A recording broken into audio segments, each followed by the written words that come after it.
Halo, kembali lagi dengan Julian Bartekno dan sekarang tuh sudah bulan Juli nih, di mana buat teman-teman yang mau kuliah atau mungkin cari kerja, dalam waktu dekat mungkin akan segera butuh laptop yang bisa memenuhi kebutuhan teman-teman untuk mengerjakan tugas-tugas yang akan diberikan nantinya. Nah, pada video kali ini saya akan memberikan laptop dengan rentang harga 10 hingga 15 juta yang bisa teman-teman pilih untuk dibeli tahun ini. Menurut saya rentang harga 10 hingga 15 juta itu merupakan rentang yang cukup bagus ya untuk mahasiswa. Karena nih, pada rentang ini kita sudah bisa mendapatkan laptop yang spesialis ya. Misal untuk teman-teman yang butuh 3D rendering, atau mungkin teman-teman yang butuh, ya penting laptopnya enak buat kerja di mana-mana, baterainya panjang, atau mungkin layar besar, atau mungkin high performance tapi ya nggak terlalu butuh grafis yang kuat. Nah, rentang ini tuh menurut saya sudah cukup bagus, dan di luar itu kita juga sudah bisa mendapatkan laptop dengan build quality yang baik. Karena kalau di bawah 10 juta, kebanyakan laptop yang ada itu masih laptop-laptop yang bisa dibilang all purpose lah. Laptop-laptop yang umum ya, generik. Tapi kalau memang teman-teman minat untuk dibikinkan video seperti ini, tapi untuk laptop yang harganya di bawah 10 juta, nah silahkan tinggalkan di kolom komentar. Sebelum saya mulai di sini, saya akan tekankan kalau video ini bukanlah video review laptop yang akan dibahas satu persatu ya, dimana kalau video review, so harusnya semua laptop itu saya pegang, semuanya saya uji, semuanya saya pakai buat kebutuhan sehari-hari. Ya pada intinya kalau untuk review itu harusnya lebih ada testing yang lebih proper lah, testing yang lebih mendalam ya, sehingga kita bisa tahu persis nih bagaimana kelebihan dan kekurangan dari laptop tersebut. Tapi yang di sini saya akan lakukan adalah saya akan menjudge sebuah laptop itu berdasarkan spesifikasi yang ditawarkan dari halaman penjualan dari laptop tersebut, plus saya juga mungkin punya pengalaman dengan laptop-laptop serupa, sehingga mungkin bisa memberikan insight buat teman-teman, dan akhirnya teman-teman itu bisa menggali lebih dalam nih, kira-kira laptop apa saja yang potensial untuk teman-teman beli dan mungkin akan dipelajari lebih lanjut. Mungkin juga bisa setelah ini teman-teman ke toko dan nyoba langsung. Jadi anggapnya video ini sebagai starting point-nya. Tapi kalau teman-teman mau beli secara online, bisa juga nih lewat link afiliasi yang ada pada video ini. Afiliasi saya cuma marketplace ya, bukan dengan toko-toko. Saya itu nggak punya toko, dan saya nggak terafiliasi dengan toko manapun yang akan dibahas di channel ini. Laptop-laptop yang akan dibahas pada video kali ini terbagi menjadi 3 jenis ya. Jadi pertama adalah laptop yang ringan, kemudian untuk power user ya, jadi untuk yang kerjanya berat tapi mayoritas masih di office, dan yang ketiga adalah untuk yang pakai 3D ataupun gaming. Dan sebagai catatan tambahan, laptop-laptop yang dibahas pada video kali ini adalah laptop-laptop bergaransi resmi dan kondisinya baru. Oke, laptop pertama yang akan saya bahas di sini adalah Asus ZenBook A14 ya, A14 ya, di mana laptop ini punya dua keunikan ya. Jadi keunikan pertama adalah dia pakai prosesor Snapdragon X ya. Lebih tepatnya ini adalah Snapdragon X yang versi paling bawah ya. Jadi kalau Snapdragon X itu kan sejauh ini ada 3, jadi ada X Elite, X Plus, dan X aja. Nah, ini adalah yang X aja. Laptop ini berprosesor berbasis ARM ya, dan Windows yang dijalankan pun adalah Windows untuk ARM ya, Windows on ARM. Saya akan bahas apa yang unik dari Windows on ARM ini sesaat lagi, tapi kita akan lanjut dulu lihat spesifikasi ya. Jadi kita dapat Windows 11 Home ya, jadi sudah dapat Windows-nya, nggak usah install lagi. Kemudian juga dapat Office, dan dia dapat layar yang bisa dibilang untuk harga segini ya mungkin standar lah ya. Dapat layar 14 inci, aspek ratio 16:10, IPS, 60 Hz refresh rate, 400 nits, jadi sedikit lebih terang dibanding pada umumnya yang biasanya 300 nits, 100% sRGB, jadi ini sudah bagus secara color gamut ya, meskipun dia belum P3 ya. Layar itu matte ya dengan anti glare display. Kemudian memorinya 16 GB, jadi menurut saya ini sudah sangat cukup untuk multitasking sehari-hari. Storage juga sudah cukup besar, 512. Meskipun di sini ya bisa dibilang mungkin harusnya sih bisa lebih tinggi lagi. Tapi di sini lihat ada expansion slot ya, 1X M2 2280. Kemudian untuk I/O-nya di sini ada satu buah USB 3.2 Gen 2 Type A, jadi Type A cuma satu. Kemudian ada HDMI satu buah, ada satu buah headphone combo jack. Kemudian keyboard dan touchpad-nya sudah backlit ya. Tapi sepertinya ada yang missing nih. Harusnya sih dia punya lebih banyak port ya. Kita lihat di sini. Di sini sepertinya ada 2 buah USB Type C ya. Entah kenapa nggak ditulis sama sellernya nih. Dan ini adalah USB Type A-nya di sebelah kanan. Wi-Fi-nya sudah Wi-Fi 6E ya. Jadi salah satu Wi-Fi terbaru yang ada pada saat ini. Dan ini mungkin salah satu yang unik adalah dia itu beratnya sangat ringan ya. Bobotnya sangat ringan, cuma 899 gram ya. Dan garansinya ini adalah garansi 2 tahun resmi ya. Jadi ini barang resmi, garansi juga resmi. Untuk laptop ini menurut saya kelebihan utamanya itu adalah dari segi bobot ya. Jadi di bawah 1 kg itu menurut saya, jadi kalau Anda itu mahasiswa atau siapapun yang butuh laptop kemana-mana dan sering pindah kemana-mana, bobot ringan itu sangat memberikan perbedaan besar ya. Jadi saya tuh sebelumnya pernah pakai Galaxy Book Pro yang bobotnya itu nggak nyampe 800 gram, nah itu enak banget buat kerja di mana-mana. Hanya saja dulu waktu saya pakai Galaxy Book Pro menurut saya itu baterainya bisa dibilang kurang bagus lah, gampang banget habisnya ya, karena mungkin dulu itu bobotnya ringan, baterainya kecil, udah gitu prosesor juga Intel. Nah harusnya teman-teman mungkin bisa lihat review dari laptop ini, kebanyakan itu menunjukkan kalau laptop dengan prosesor Snapdragon itu mayoritas hemat daya. Ini laptop yang saya pakai juga sekarang pakai Snapdragon X ya, meskipun ini yang Snapdragon X Elite, Samsung Galaxy Book 4 Edge. Ada satu versi lagi untuk laptop yang satu ini di mana bobotnya itu lebih berat sedikit, tapi baterai lebih besar. Nah, mungkin teman-teman bisa lirik yang itu kalau memang butuh baterai yang lebih panjang dengan mengorbankan sedikit bobot. Nah, kelemahannya di sini adalah soal Windows on ARM. Jadi untuk mayoritas aplikasi, mungkin 99% aplikasi yang dipakai oleh orang-orang pada umumnya ya Office, web browser, kemudian juga bahkan untuk aplikasi-aplikasi yang mungkin nggak terlalu terkenal, mungkin aplikasi seperti engineering, saya waktu itu pakai MATLAB, itu jalan-jalan aja di sini. Nggak ada masalah untuk kompatibilitas. Hanya saja memang pertama nggak semuanya berjalan mulus ya, karena ada layer emulasi yang bikin performanya itu agak ketahan. Lalu yang kedua, ada beberapa fitur yang menurut saya untuk beberapa orang itu penting, tapi nyata nggak bisa jalan sejauh pengalaman saya dengan laptop dengan prosesor seri Snapdragon ya. Jadi untuk printing nih, kalau untuk Anda yang sering ngeprint tapi punya printer lama, nah itu menurut saya siap-siap mungkin nggak bisa jalan dengan laptop Snapdragon X ya.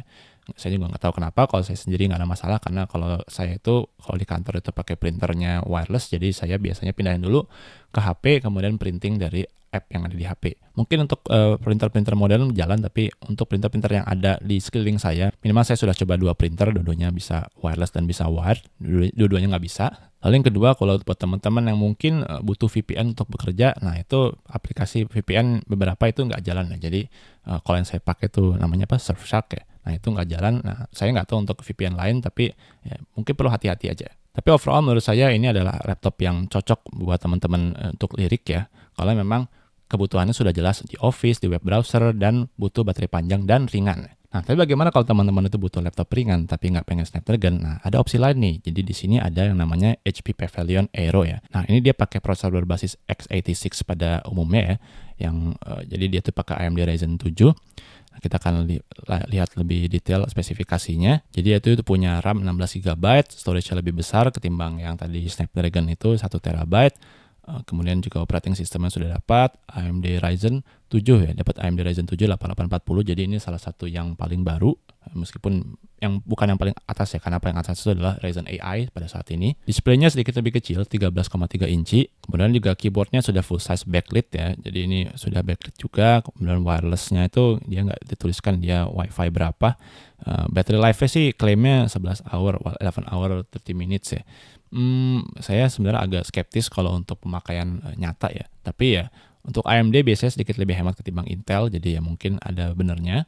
Meskipun saya nggak yakin sampai 11, minimal ya nggak parah lah. Kemudian untuk bobotnya itu dia di bawah 1 kg ya. Jadi bobotnya itu lebih tepatnya dia mepet 1 kg. Dan dia dapat garansi 2 tahun plus accidental damage protection ya.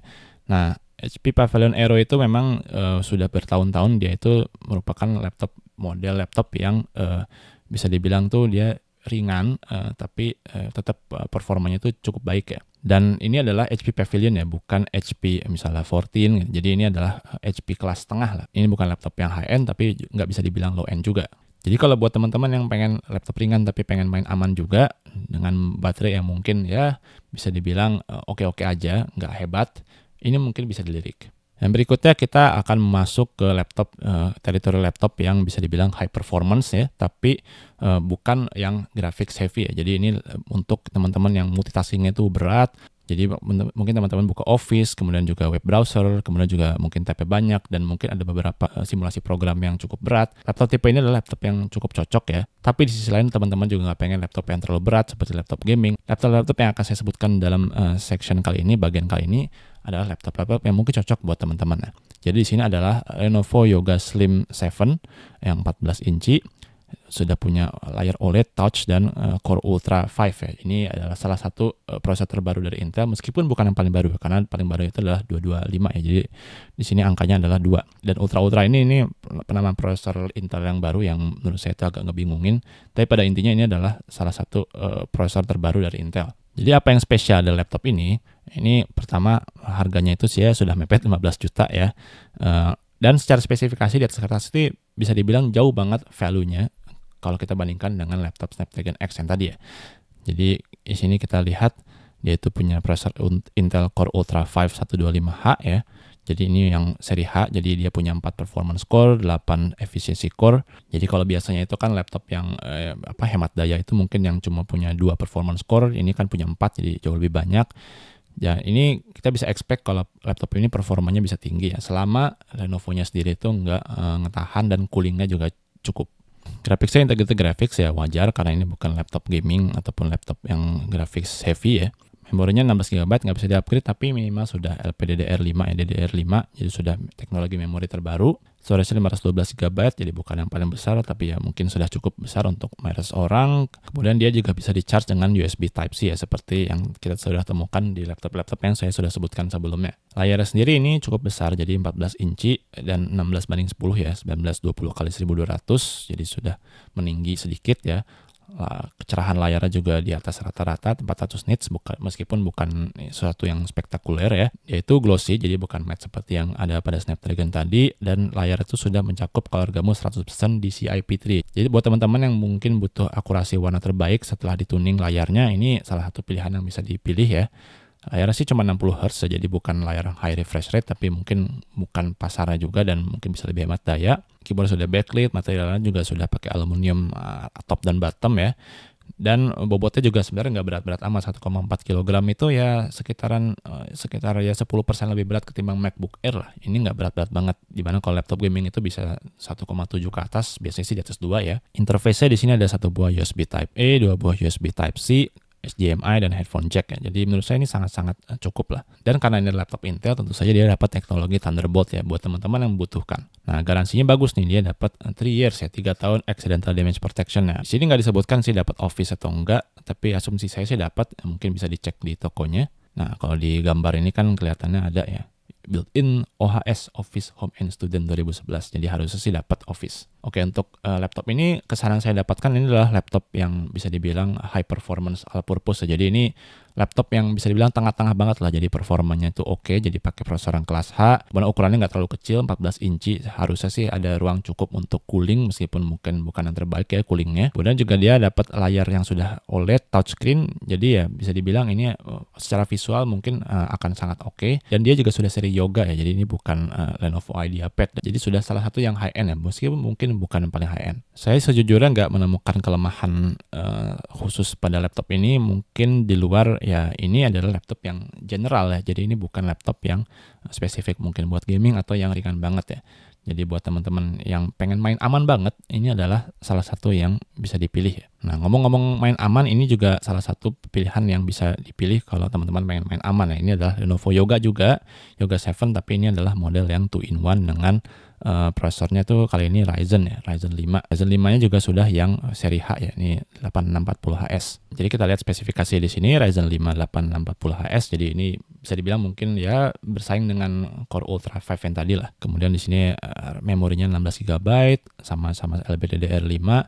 Storage 512 GB juga, dapat SD card reader. Ini mungkin lebih diperuntukkan untuk yang suka media ya. Display juga mirip-mirip, 14 inch 1920 x 1200, sama-sama 16:10. Kemudian juga sudah dapat DCI-P3 ya, sama lagi. Kemudian bobotnya juga cuma sedikit lebih berat aja, 1,49 kg ya. Nah, untuk interface sendiri dapat 1 buah USB Type-A, dia juga dapat 2 buah USB Type-C, salah satunya sudah mendukung USB 4. Ini karena dia adalah laptop AMD, dia nggak bakal dapat Thunderbolt, tapi sebagai gantinya kita bisa dapat USB 4 ya. Dimana secara spesifikasi sebenarnya ini cuma sedikit di bawah Thunderbolt. Dapat HDMI yang lebih bagusan sedikit ya, dia dapat HDMI 2.1, dapat headphone jack, dan dia dapat micro SD reader. Garansi juga mirip-mirip, dia dapat 3 years accidental damage protection. Salah satu yang unik di sini adalah dia dapat Lenovo Digital Pen. Nah, jadi buat teman-teman yang suka gambar di laptop Windows, mungkin bisa jadi pilihan. Meskipun kalau saya jujur nih, jadi buat teman-teman yang mungkin kerjanya tuh di bagian digital art ya, saya melihat teman-teman tuh gambar kebanyakan ya pada pakai iPad aja, di mana iPad itu ya pertama jauh lebih ringan, bisa dibawa kemana-mana. Mungkin untuk inspirasi teman-teman tuh ya lebih baik cari yang ringan dan bisa dibawa kemana-mana ketimbang menggabungkan semuanya di laptop Windows ya. Ya mungkin ada aja artis yang seperti itu, jadi yang gambarnya tuh di laptop dan di laptop Windows yang gede ya, ini 14 inci. Dan saya yakin buat teman-teman yang bisa gambar itu harusnya sih bisa beradaptasi dengan teknologi ya. Tapi coba dipikirkan baik-baik, apakah teman-teman tuh pengen banget gambar langsung di laptop ya. Ini karena saya bukan artis, saya nggak bisa judge, tapi ya itu mungkin salah satu pertimbangan aja. Dan saya sendiri sejujurnya saya itu agak kurang suka dengan laptop-laptop yang 2-in-1. Saya dulu pernah punya juga yaitu adalah HP NVX 360. Itu menurut saya laptop yang bagus, ringan, performanya oke, layarnya oke. Cuma saya itu agak kurang suka dengan hinge-nya yang secara umum itu sepertinya sih kalau waktu saya pakai selama setahun itu seperti nggak ada masalah, tapi ini ada risiko untuk wearing atau aus seiring berjalannya waktu ya. Plus saya juga lebih suka kekokohan laptop dengan hinge tradisional seperti ini ya. Jadi ini kan pasti hinge-nya lebih kuat, lebih gede gitu ketimbang yang model 2-in-1 yang pasti hinge-nya itu nggak bakal full ya. Ada sih yang full Lenovo Yoga yang lama, tapi bukan yang satu ini. Yang berikutnya ini adalah seri agak premium dari HP, yaitu adalah HP Pavilion Plus. Nah, apa sih yang menarik dari laptop yang satu ini? Dia sudah pakai Ryzen 7 yang high performance ya, 8845HS. Sudah ada H-nya. Dan menurut saya ini merupakan salah satu laptop yang bisa bersaing dengan Lenovo Yoga yang non 2-in-1 tadi yang saya sudah sebutkan. Karena spesifikasinya bisa dibilang juga menarik nih. Jadi kita lihat di sini. Dia itu pertama dia punya AMD Ryzen 7 8845 yang 8 core. Di sini sih kalau AMD itu biasanya dia nggak ada e-core, P-core gitu ya. Semuanya itu kalau kata AMD kita tuh semuanya performance core ya. Saya sih sebenarnya nggak tahu seberapa akurat itu klaimnya, apakah performance core lebih baik dari Intel, saya juga nggak tahu, tapi minimal AMD dia itu nggak membedakan i dan P-core. Di sini bisa kelihatan kok di sini 16 threads, jadi beneran semuanya itu high performance. Boostnya sedikit lebih tinggi ketimbang Intel. Tadi Intel tuh seingat saya 4,5 GHz ya, ini 5,1. Memorinya itu sudah 16 GB DDR5, teknologi terbaru. SSD-nya lebih gede 1 TB, display 14 inci 16:10 dan ini resolusi tinggi nih 2880 x 1800 ya. Udah gitu dia juga punya layar 120 Hz. Di sini nggak disebutkan color gamutnya gimana, nah, tapi menurut saya sih ini harusnya oke-oke aja ya. Kemudian di sini ada AMD Radeon 780M graphics, jadi ini pakai AMD Integrated Graphics yang bagus. Interface-nya dia 2 buah USB Type-C, kemudian dia juga 1 buah USB Type-A yang Gen 2 ya. Kemudian 1 buah USB 3.2 Gen 1 Type-A. Jadi Type-A-nya dia dapat 2 buat teman-teman yang mungkin butuh port USB Type-A lebih dari 1, ini mungkin adalah salah satu pilihan yang bisa dilirik ya. Botnya juga dia nggak terlalu berat ya, 1,4 kg. Kok sepertinya nggak ada SD card reader ya, ini kan USB Type-C 2 buah, HDMI, USB Type-A, di sebelah kiri sini adanya cuma USB Type-A. Mungkin salah informasi kali ya. Kemudian di sini dapat garansi 2 tahun HP plus accidental damage protection, jadi ini lebih pendek ya durasi proteksinya, nggak seperti Lenovo tadi 3 tahun. Dan kalau pribadi laptop ini ada garansi toko 5 hari. Nah, untuk laptop ini saya lihat secara spesifikasi dia lebih tinggi ketimbang Lenovo tadi ya. Dan saya kurang tahu kenapa, mungkin memang HP itu dia secara efisiensi produksi itu dia bisa lebih bikin banyak ya ketimbang Lenovo. Kalau dilihat dari spesifikasi seperti HP Pavilion Plus ini dia lebih tinggi ketimbang Lenovo Yoga ya. Nah, cuma memang di sini perlu diperhatikan adalah dia itu masih HP Pavilion ya. Jadi HP itu kan ada setidaknya yang saya pahami itu 4 tier utama lah. Jadi yang angka aja misalnya HP 14, kemudian ada Pavilion, kemudian di atas Pavilion itu mungkin ada Pavilion Iron, Pavilion Plus ya. Mungkin ini adalah tapi sama pada intinya tapi masih sama-sama Pavilion, tapi di atas itu ada Envy dan ada Spectre ya. Jadi ini bisa dibilang kelas tengah lah. Dan kalau dibandingkan dengan Yoga, harusnya ini secara tier itu masih di bawah Yoga. Jadi, kalaupun ada concern untuk Pavilion Plus ini ya salah satu yang bisa kita cek langsung di toko ya adalah build quality. Jadi mungkin build quality kalau tadi kan yang Yoga disebutkan kalau dia tuh aluminium top and bottom, tapi di sini nggak disebutkan secara khusus. Jadi kalau menurut saya kalau memang teman-teman itu cuma fokus di spesifikasi mungkin sudah cukup dengan yang ini, tapi kalau memang yang teman-teman incar adalah secara kepremiuman, menurut saya jangan langsung di skip laptop Lenovo Yoga karena bisa jadi itu lebih cocok buat Anda. Dan laptop yang satu ini sangat-sangat cocok untuk mendemonstrasikan apa yang saya baru sebutkan tadi. Jadi ini secara spesifikasi seperti tinggi banget ya. Jadi ini adalah Asus VivoBook 14 dengan Intel Core Ultra 5 225H. Jadi ini paling baru banget dari Intel. Dan ini adalah salah satu prosesor yang terkenal belakangan ini adalah prosesor yang high performance tapi kehematan dayanya itu bisa bersaing dengan laptop Snapdragon X ya. Wah ini kok menarik banget ya, tapi jangan kemana-mana dulu, kita lihat secara lebih detail. Oh ini nyata nggak panjang spesifikasinya. Jadi Intel Core Ultra 5 225H ya, jadi dia yang paling baru ya, graphics tentu saja integrated, memori 16 GB LPDDR5 sudah paling baru, storage 512 GB, display 14 inci, OS-nya dapat Windows 11 Home dan dapat Office Home and Student. Itu aja, nggak banyak ditulis lagi ya. Mungkin teman-teman bisa pelajari lebih lanjut kalau memang dibutuhkan ya, tapi intinya adalah laptop resmi dengan garansi resmi 2 tahun Asus Indonesia. Jadi VivoBook itu adalah laptop yang bisa dibilang kelas tengah ya, atau mungkin agak ke low end ya. Jadi ini adalah dan VivoBook 14 inci ini adalah bukan pengecualian ya. Ini seperti gambar ini nggak akurat ya, karena saya yakin laptop 14 inci nggak ada number padnya seperti ini. Jadi harusnya yang lebih akurat adalah gambar yang dua inilah. Nah, laptop yang satu ini nggak dituliskan materialnya apa, nggak dituliskan juga secara spesifik teknologi Wi-Fi apa yang paling baru, sehingga dia itu bisa dibilang adalah laptop dengan outer body ya, body luar yang bisa dibilang kelas tengah ke bawah, tapi isi mesinnya itu adalah mesin high end ya. Dan itu mungkin secara spesifikasi buat yang mending terdengarnya seperti bagus banget, tapi ingat nih, kalau kita pakai laptop itu nggak cuma soal spesifikasi ya. Spesifikasi jelas penting banget. Jadi kita butuh mesin yang ngebut, mesin yang nggak lelet untuk mengerjakan tugas-tugas yang kita akan kerjakan. Tapi di sisi lain kita juga butuh laptop yang kokoh, kemudian juga mungkin Wi-Fi-nya bagus, kencang, stabil, kemudian juga baterainya mungkin nggak boros, optimasi software juga baik. Dan karena VivoBook itu bukan yang paling high-end, saya itu nggak yakin 100% kalau secara perhatian dari Asus untuk mengembangkan, untuk menjaga VivoBook ini supaya tetap up to date, supaya experience-nya oke, itu nggak se-intense kalau mereka itu ngurusin ZenBook ya, yang lebih tinggi lagi high-end-nya, atau mungkin ProArt yang even lebih tinggi lagi, jauh lebih tinggi lagi. Nah, mungkin kita berikutnya ke honorable mention aja ya, dimana kalau teman-teman yang mungkin butuhnya MacBook yang di bawah 15 juta, ya sejauh ini saya melihat cuma satu yang oke, yaitu adalah MacBook Air M2 ya.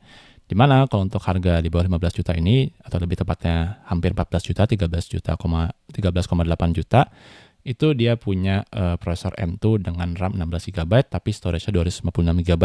Saya mungkin nggak usah cerita panjang soal MacBook Air ya, dimana ini adalah pada umumnya adalah laptop yang feel-nya premium banget, kemudian juga cukup ringan, 1,27, di bawah 1,3 kg sedikit ya.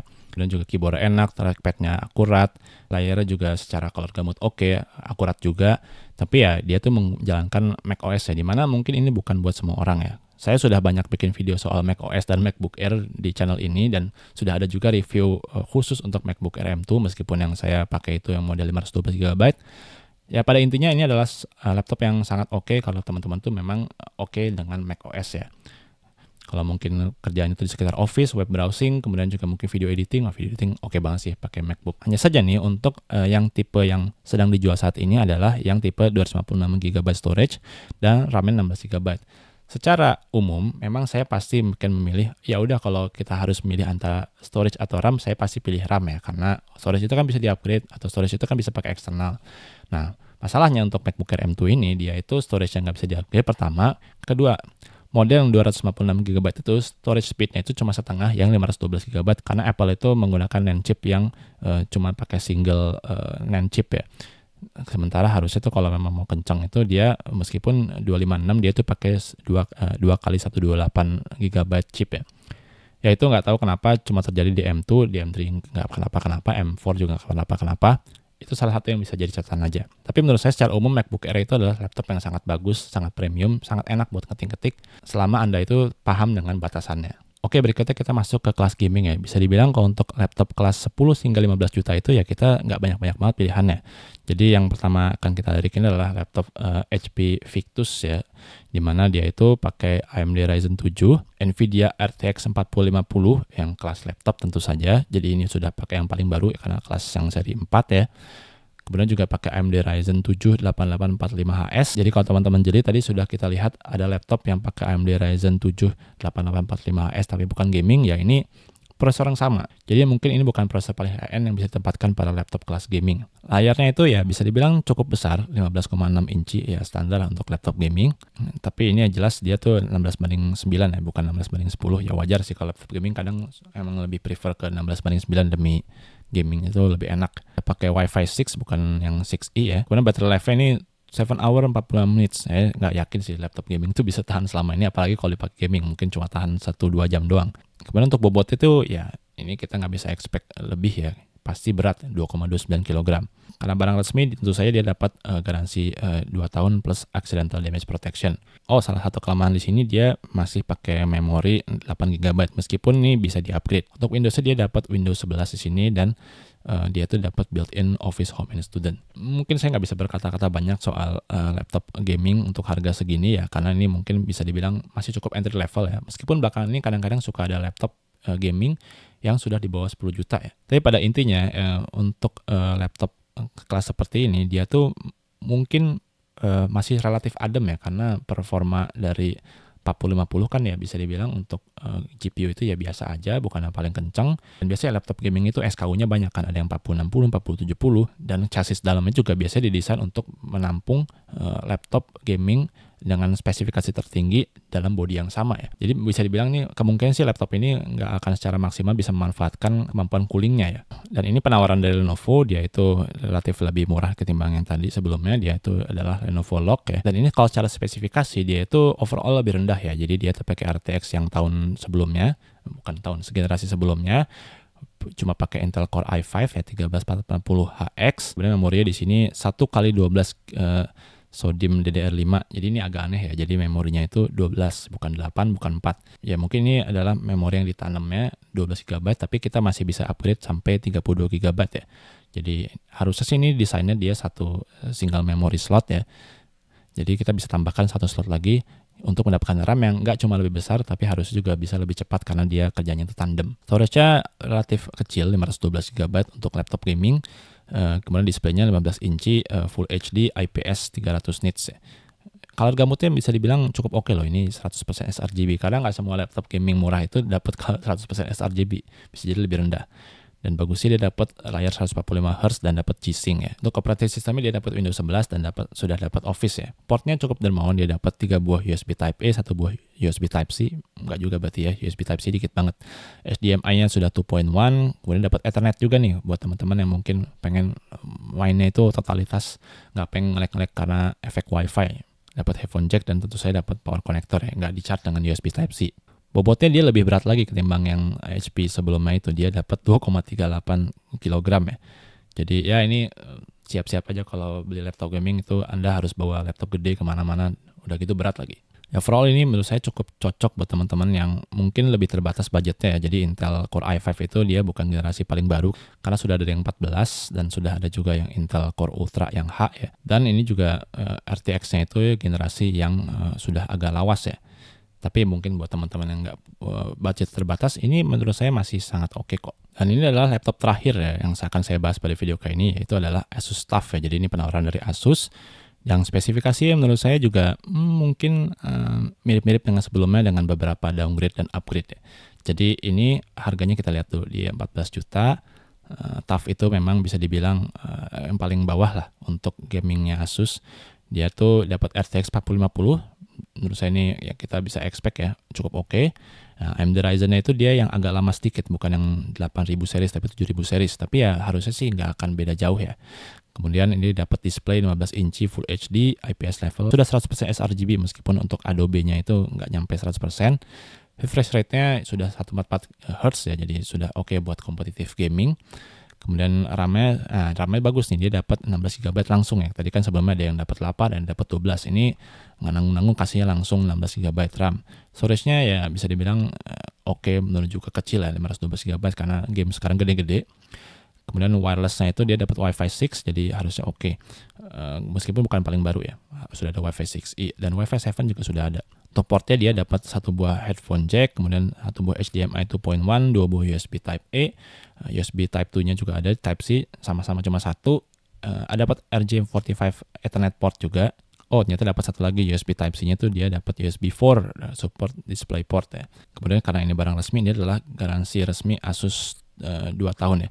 Nah, untuk antara 3 laptop ini yang saya sebutkan untuk laptop gaming, menurut saya sih bisa dibilang mirip-mirip aja ya, tapi ya mungkin salah satu kunci yang perlu diperhatikan adalah mungkin RAM-nya aja ya, karena RAM-nya itu menurut saya kalau kerja itu ya minimal kita sekarang, zaman sekarang ya minimal 16 lah, kalau bisa mungkin ya 20 atau mungkin 32 kalau teman-teman ada budgetnya. Karena RAM itu nggak susah di-upgrade, apalagi untuk laptop gaming ya, tinggal bongkar aja bisa pasang satu lagi, harusnya sih bisa ya. Jadi ya menurut saya antara 3 itu ya tinggal silahkan pilih aja sesuai kebutuhan, apakah akan Anda tuh lebih berat di grafis, atau mungkin grafis nggak penting-penting amat, yang penting cukup untuk kebutuhan misalnya gaming dan editing aja, tapi nggak harus yang paling kenceng.